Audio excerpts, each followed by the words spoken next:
ព្រះយេស៊ូវអើយនាមទ្រង់ថ្លៃវិសេសមានព្រះជន្មរស់ឈ្នះអស់សេចក្តីស្លាប់កូនត្រូវប្រញាប់ខំរួតនរះថ្វាយបង្គំព្រះជាអង្គម្ចាស់នេះកូនរាល់គ្នានេះកូនរាល់គ្នា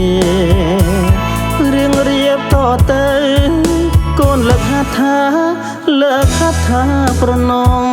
ក្រាបថ្វាយបង្គំហើយអង្គធិស្ឋានគោសូមថ្វាយប្រាណថ្វាយប្រលឹងដោ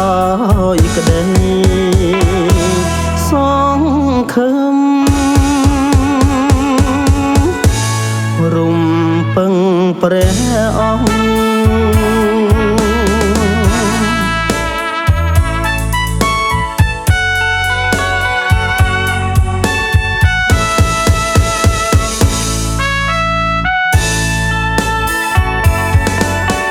ព្រះអង្គសង្គ្រោះទ្រង់ជាពន្លឺហើយជាសេចក្តីសង្គ្រោះនៃខ្ញុំតើខ្ញុំត្រូវខ្លាចជំពងអ្នកណាព្រះវរបិតាទ្រង់ជាទីពំអ្នកតើខ្ញុំត្រូវភ័យជំពោះអ្នកណាកូនជឿលើព្រះជឿលើព្រះគ្រីស្ទទ្រង់ជាព្រះរោសម្រាប់រូបកូនសូមផ្ដល់ប្រាជ្ញានិងផ្ដល់យោបល់សន្ធិនក្នុងកូនរៀងរហូតសូមព្រះវិញ្ញាណ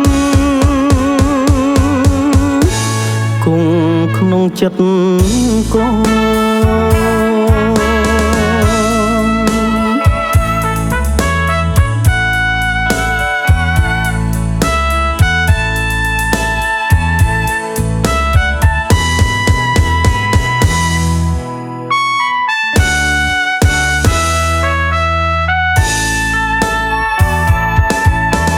ព្រះអង្គសង្គ្រោះ